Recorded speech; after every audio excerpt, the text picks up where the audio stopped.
وقال الذين كفروا أئذا كنا ترابا وآباؤنا أئنا لمخرجون لقد وعدنا هذا نحن وآباؤنا من قبل إن هذا إلا أساطير الأولين قل سيروا في الأرض فانظروا كيف كان عاقبة المجرمين. یہ منکرین کہتے ہیں کیا جب ہم اور ہمارے باپ دادا مٹی ہو چکے ہوں گے تو ہمیں واقعی قبروں سے نکالا جائے گا؟ یہ خبریں ہم کو بھی بہت دی گئی ہیں اور پہلے ہمارے آباء و اجداد کو بھی دی جاتی رہی ہیں، مگر یہ بس افسانے ہی افسانے ہیں جو اگلے وقتوں سے سنتے چلے آ رہے ہیں۔ کہو ذرا زمین میں چل پھر کر دیکھو کہ مجرموں کا کیا انجام ہو چکا ہے۔ اس مختصر سے فقرے میں آخرت کی دو زبردست دلیلیں بھی ہیں اور نصیحت بھی۔ پہلی دلیل یہ ہے کہ دنیا کی جن قوموں نے بھی آخرت کو نظر انداز کیا ہے وہ مجرم بنے بغیر نہیں رہ سکی ہیں، وہ غیر ذمہ دار بن کر رہیں، انہوں نے ظلم و ستم ڈھائے، وہ فسق و فجور میں غرق ہو گئیں اور اخلاق کی تباہی نے آخر کار ان کو برباد کر کے چھوڑا۔ یہ تاریخ انسانی کا مسلسل تجربہ جس پر زمین میں ہر طرف تباہ شدہ قوموں کے آثار شہادت دے رہے ہیں، صاف ظاہر کرتا ہے کہ آخرت کے ماننے اور نہ ماننے کا نہایت گہرا تعلق انسانی رویے کی صحت اور عدم صحت سے ہے۔ اس کو مانا جائے تو رویہ درست رہتا ہے، نہ مانا جائے تو رویہ غلط ہو جاتا ہے۔ یہ اس امر کی صریح دلیل ہے کہ اس کا ماننا حقیقت کے مطابق ہے، اسی لیے اس کے ماننے سے انسانی زندگی ٹھیک ڈگر پر چلتی ہے، اور اس کا نہ ماننا حقیقت کے خلاف ہے، اسی وجہ سے یہ گاڑی پٹری سے اتر جاتی ہے۔ دوسری دلیل یہ ہے کہ تاریخ کے اس طویل تجربے میں مجرم بن جانے والی قوموں کا مسلسل تباہ ہونا اس حقیقت پر صاف دلالت کر رہا ہے کہ یہ کائنات بے شعور طاقتوں کی اندھی بہری فرمانروائی نہیں ہے، بلکہ یہ ایک حکیمانہ نظام ہے جس کے اندر ایک اٹل قانون مکافات کام کر رہا ہے، جس کی حکومت انسانی قوموں کے ساتھ سراسر اخلاقی بنیادوں پر معاملہ کر رہی ہے، جس میں کسی قوم کو بد کرداریوں کی کھلی چھوٹ نہیں دی جاتی کہ ایک دفعہ عروج پا جانے کے بعد وہ ابد الآباد تک داد عیش دیتی رہے اور ظلم و ستم کے ڈنکے بجائے چلی جائے، بلکہ ایک خاص حد کو پہنچ کر ایک زبردست ہاتھ آگے بڑھتا ہے اور اس کو بام عروج سے گرا کر قعر مذلت پہ پھینک دیتا ہے۔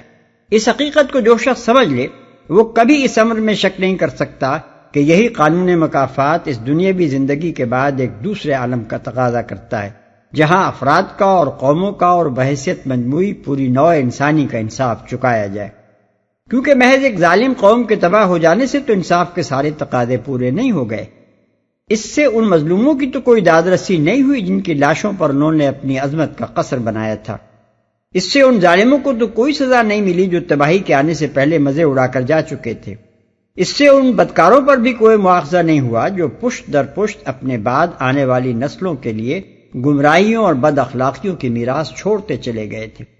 دنیا میں عذاب بھیج کر تو صرف ان کی آخری نسل کے مزید ظلم کا سلسلہ توڑ دیا گیا، ابھی عدالت کا اصل کام تو ہوا ہی نہیں کہ ہر ظالم کو اس کے کیے کا بدلہ دیا جائے اور ہر مظلوم کے نقصان کی تلافی کی جائے اور ان سب لوگوں کو انعام دیا جائے جو بدی کے اس طوفان میں راستی پر قائم اور اصلاح کے لیے کوشاں رہے اور عمر بھر اس راہ میں اذیتیں سہتے رہے۔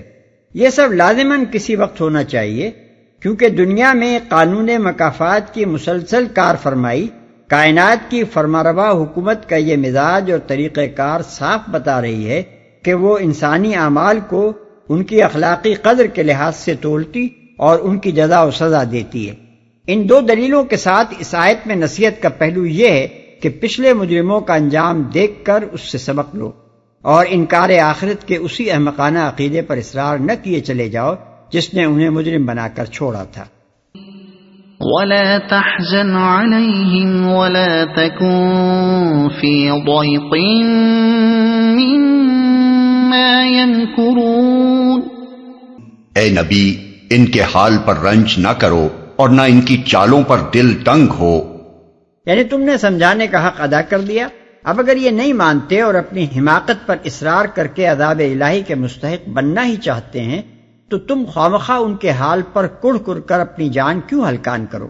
پھر یہ حقیقت و صداقت سے لڑنے اور تمہاری اصلاحی کوششوں کو نیچا دکھانے کے لیے جو گھٹیا درجے کی چالیں چل رہے ہیں، ان پر کبیدہ خاطر ہونے کی تمہیں کیا ضرورت ہے؟ تمہاری پشت پر خدا کی طاقت ہے، یہ تمہاری بات نہ مانیں گے تو اپنا ہی کچھ بگاڑیں گے، تمہارا کچھ نہیں بگاڑ سکتے۔ وَيَقُولُونَ مَتَى هَذَا الْوَعْدُ إِن كُنتُمْ صَادِقِينَ۔ وہ کہتے ہیں کہ یہ دھمکی کب پوری ہوگی اگر تم سچے ہو۔ اس سے مراد وہی دھمکی ہے جو اوپر کی آیت میں پوشیدہ ہے۔ ان کا مطلب یہ تھا کہ اس فقرے میں ہماری خبر لینے کی جو درپردہ دھمکی دی جا رہی ہے، یہ آخر کب عمل میں لائی جائے گی؟ ہم تو تمہاری بات رد بھی کر چکے ہیں، اور تمہیں نیچا دکھانے کے لیے اپنی تدبیروں میں بھی ہم نے کوئی کسر نہیں اٹھا رکھی ہے، اب کیوں ہماری خبر نہیں لی جاتی؟ قُلْ عَسَىٰ أَن يَكُونَ رَدِفَ لَكُم بَعْضُ الَّذِي تَسْتَعْجِلُونَ۔ کہو کیا عجب کہ جس عذاب کے لیے تم جلدی مچا رہے ہو اس کا ایک حصہ تمہارے قریب ہی آ لگا ہو۔ یہ شاہانہ کلام کا انداز ہے۔ قادر مطلق کے کلام میں جب شاید اور کیا عجب اور کیا بعید ہے جیسے الفاظ آئیں تو ان میں شک کا کوئی مفہوم نہیں ہوتا، بلکہ ان سے شان بے نیازی کا اظہار ہوتا ہے کہ اس کی قدرت ایسی غالب ہے کہ اس کا کسی چیز کو چاہنا اور اس چیز کا ہو جانا گویا ایک ہی بات ہے۔ اس کے بارے میں تصور بھی نہیں کیا جا سکتا کہ وہ کوئی کام کرنا چاہے اور وہ نہ ہو سکے۔ اس لیے اس کا یہ فرمانا کہ کیا عجب ایسا ہو، یہ معنی رکھتا ہے کہ ایسا ہو کر رہے گا اگر تم سیدھے نہ ہوئے۔ یہ ایک معمولی تھانہ دار بھی اگر بستی کے کسی شخص سے کہہ دے کہ تمہاری شامت پکار رہی ہے تو اسے رات کو نیند نہیں آتی، کجا کے قادر مطلق کسی سے کہہ دے کہ تمہارا برا وقت کچھ دور نہیں ہے اور پھر وہ بے خوف رہے۔ وَإِنَّ رَبَّكَ لَذُو فَضْلٍ عَلَى النَّاسِ وَلَكِنَّ أَكْثَرَهُمْ لَا يَشْكُرُونَ۔ حقیقت یہ ہے کہ تیرا رب تو لوگوں پر بڑا فضل فرمانے والا ہے، مگر اکثر لوگ شکر نہیں کرتے۔ یعنی یہ تو اللہ رب العالمین کی عنایت ہے کہ وہ لوگوں کو قصور سرزد ہوتے ہی نہیں پکڑ لیتا بلکہ سنبھلنے کی مہلت دیتا ہے، مگر اکثر لوگ اس پر شکر گزار ہو کر اس مہلت کو اپنی اصلاح کے لیے استعمال نہیں کرتے، بلکہ مواخذے میں دیر ہونے کا مطلب یہ لیتے ہیں کہ یہاں کوئی گرفت کرنے والا نہیں ہے، اس لیے جو جی میں آئے کرتے رہو اور کسی سمجھانے والے کی بات مان کر نہ دو۔ وَإِنَّ رَبَّكَ لَيَعْلَمُ مَا تُكِنُّ صُدُورُهُمْ وَمَا يُعْلِنُونَ وَمَا مِنْ غَائِبَةٍ فِي السَّمَاءِ وَالْأَرْضِ إِلَّا فِي كِتَابٍ مُبِينٍ۔ بلا شبہ تیرا رب خوب جانتا ہے جو کچھ ان کے سینے اپنے اندر چھپائے ہوئے ہیں اور جو کچھ وہ ظاہر کرتے ہیں۔ آسمان و زمین کی کوئی پوشیدہ چیز ایسی نہیں ہے جو ایک واضح کتاب میں لکھی ہوئی موجود نہ ہو۔ جو کچھ وہ ظاہر کرتے ہیں، یعنی وہ ان کی علانیہ حرکات ہی سے واقف نہیں ہے، بلکہ جو شدید بغض اور کینہ ان کے سینوں میں چھپا ہوا ہے اور جو چالیں یہ اپنے دلوں میں سوچتے ہیں ان سے بھی وہ خوب واقف ہے۔ اس لیے جب ان کی شامت آنے کا وقت آن پہنچے گا تو کوئی چیز چھوڑی نہیں جائے گی جس پر ان کی خبر نہ لی جائے۔ یہ انداز بیان اسی طرح کا ہے جیسے ایک حاکم اپنے علاقے کے کسی بدمعاش سے کہے مجھے تیرے سب کرتوتوں کی خبر ہے۔ اس کا صرف یہی مطلب نہیں ہوتا کہ وہ اپنے باخبر ہونے کی اسے اطلاع دے رہا ہے، بلکہ مطلب یہ ہوتا ہے کہ تو اپنی حرکتوں سے باز آ جا، ورنہ یاد رکھ کہ جب پکڑا جائے گا تو تیرے ایک ایک جرم کی پوری سزا دی جائے گی۔ جو ایک واضح کتاب میں لکھی ہوئی موجود نہ ہو۔ یہاں کتاب سے مراد قرآن نہیں ہے بلکہ اللہ تعالیٰ کا وہ ریکارڈ ہے جس میں ذرہ ذرہ ثبت ہے۔ إن هذا القرآن يقص على بني إسرائيل أكثر الذي هم فيه يختلفون وإنه لهدى ورحمة للمؤمنين۔ یہ واقعہ ہے کہ یہ قرآن بنی اسرائیل کو اکثر ان باتوں کی حقیقت بتاتا ہے جن میں وہ اختلاف رکھتے ہیں، اور یہ ہدایت اور رحمت ہے ایمان لانے والوں کے لیے جن میں وہ اختلاف رکھتے ہیں۔ اس فقرے کا تعلق مضمون سابق سے بھی ہے اور مضمون ما بعد سے بھی۔ مضمون سابق سے اس کا تعلق یہ ہے کہ اسی عالم الغیب خدا کے علم کا ایک کرشمہ یہ ہے کہ ایک امی کی زبان سے اس قرآن میں ان واقعات کی حقیقت کھولی جا رہی ہے جو بنی اسرائیل کی تاریخ میں گزرے ہیں، حالانکہ خود علماء بنی اسرائیل کے درمیان ان کی اپنی تاریخ کے ان واقعات میں اختلاف ہے۔ اس کے نظائر اسی سورہ نمل کے ابتدائی رکوع میں گزر چکے ہیں، جیسا کہ ہم نے اس سے پہلے واضح کیا ہے۔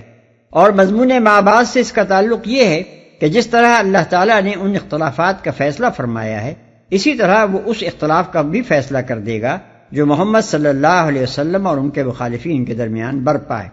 وہ کھول کر رکھ دے گا کہ دونوں میں سے حق پر کون ہے اور باطل پر کون۔ چنانچہ ان آیات کے نزول پر چند ہی سال گزرے تھے کہ فیصلہ ساری دنیا کے سامنے آ گیا۔ اسی عرب کی سرزمین میں اور اسی قبیلہ قریش میں ایک متنفس بھی ایسا نہ رہا جو اس بات کا قائل نہ ہو گیا ہو کہ حق پر محمد صلی اللہ علیہ وسلم تھے، نہ کہ ابو جہل اور ابو لہب۔ ان لوگوں کی اپنی اولاد تک مان گئی کہ ان کے باپ غلطی پر تھے۔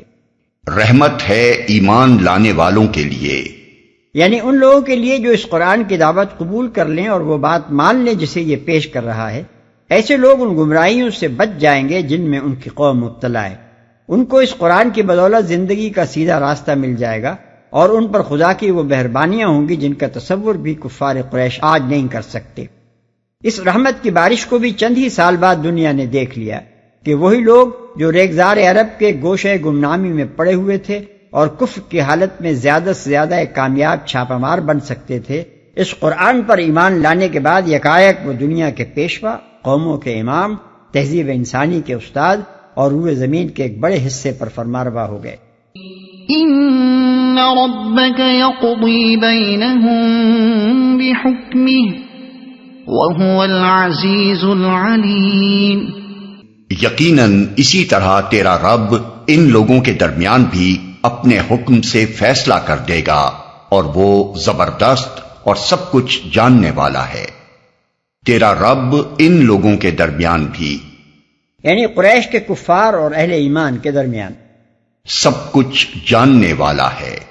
یعنی نہ اس کے فیصلے کو نافذ ہونے سے کوئی طاقت روک سکتی ہے اور نہ اس کے فیصلے میں غلطی کا کوئی احتمال ہے۔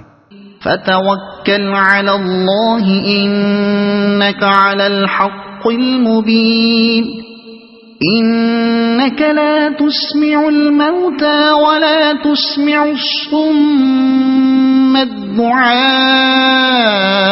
اذا ولوا مدبرین وما انت بهادي العمي عن ضلالتهم ان تسمع الا من يؤمن بآياتنا فهم مسلمون۔ پس اے نبی اللہ پر بھروسہ رکھو، یقیناً تم صریح حق پر ہو۔ تم مردوں کو نہیں سنا سکتے، نہ ان بہروں تک اپنی پکار پہنچا سکتے ہو جو پیٹ پھیر کر بھاگے جا رہے ہوں، اور نہ اندھوں کو راستہ بتا کر بھٹکنے سے بچا سکتے ہو۔ تم تو اپنی بات انہی لوگوں کو سنا سکتے ہو جو ہماری آیات پر ایمان لاتے ہیں اور پھر فرما بردار بن جاتے ہیں۔